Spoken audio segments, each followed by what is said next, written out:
It's moving. This is very exciting.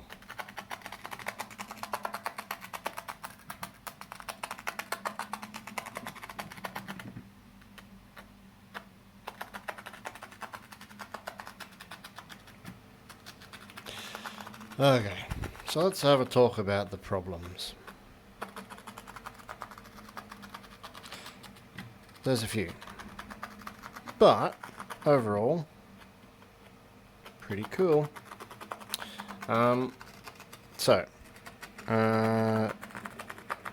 These star arms are supposed to go out to the corners. They're not. Part of that is due to my homing not being particularly good right now. I'm working on improving that right now.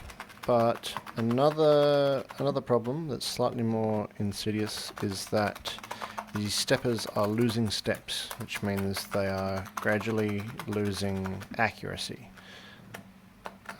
They're slipping out of position. They're not where they think they are. So that's just a matter of cranking up the power. That's not a problem.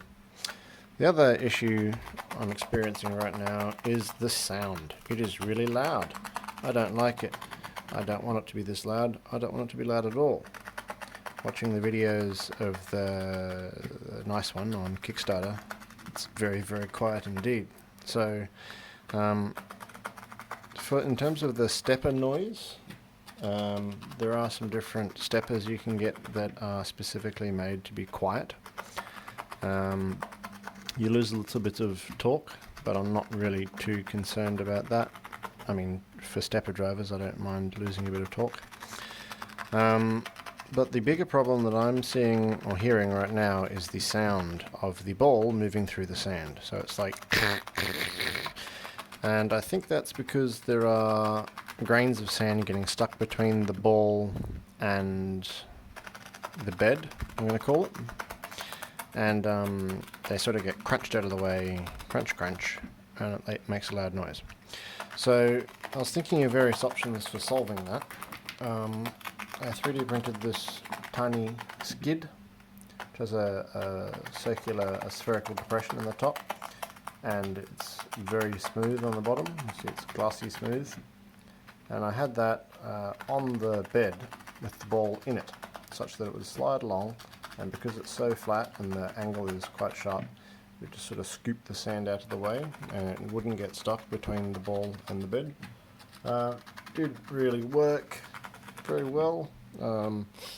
Added too much friction, couldn't pull it along very well.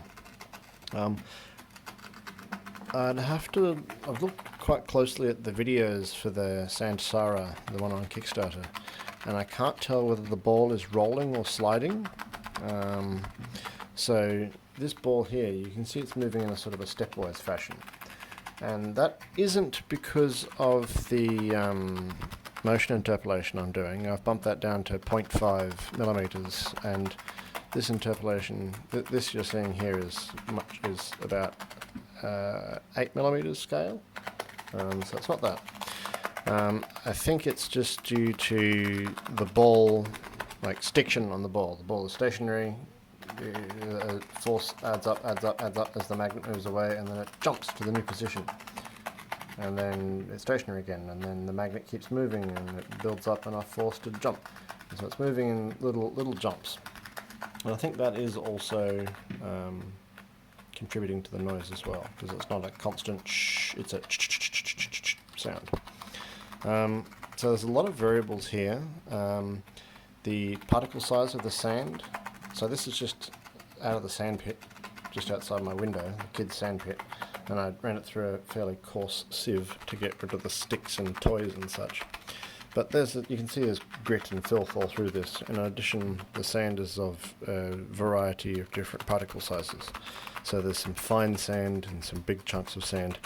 I think if it were consistently a bigger chunk of sand, somewhere in the area of 500 micron or half a millimeter, or bigger maybe, then the motion would be smoother, because that sand is less likely to get trapped underneath the ball. Another variable is the size of the ball. and also the number and strength of magnets underneath, how hard is the ball being pulled down to the bed. Other variables are how dry the sand is. So this sand is pretty dry, but it still is a little bit sticky. Like you see, it's slightly adhesive. Even if I get something that doesn't have finger oil all over it, I get a little bit of sand stuck to the tool.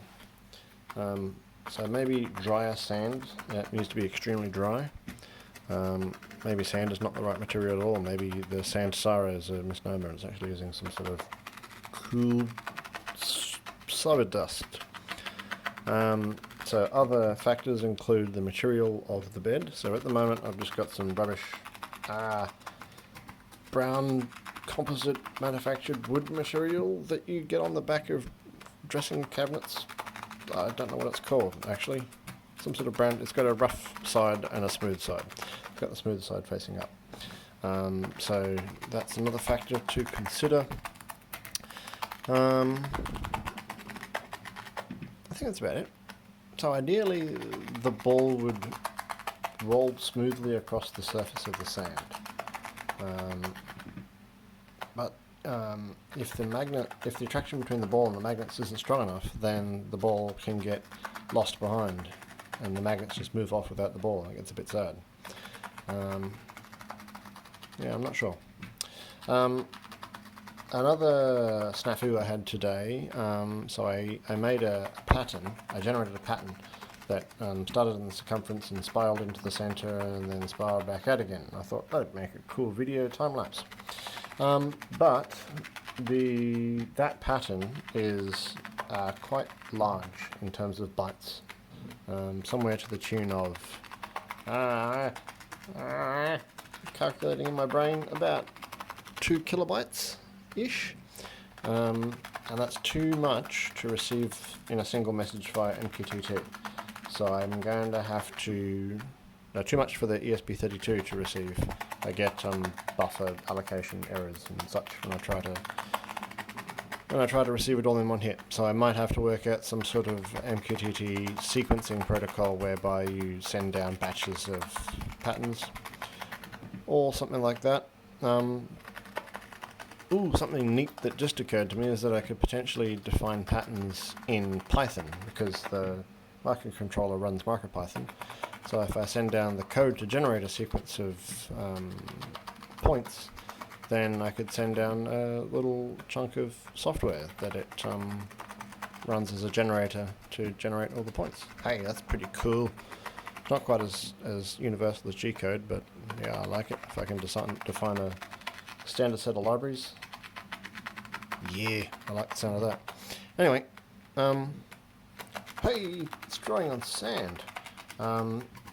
Another variable that just occurred to me, I'm very tired, and I've got a headache. I don't know if I've mentioned this variable, but the depth of the sand is also something I could look at varying. You see over here, the sand is quite shallow. You can see the wood. But yeah, I'm very happy to see it drawing on sand, even if it's really noisy and not very accurate. You see here the wave of the affected sand is sort of sweeping along as the steppers lose count of where they're up to. It's especially apparent there, but less apparent in other places. I wonder why that is. Interesting. Clunk. Okay. Bye-bye.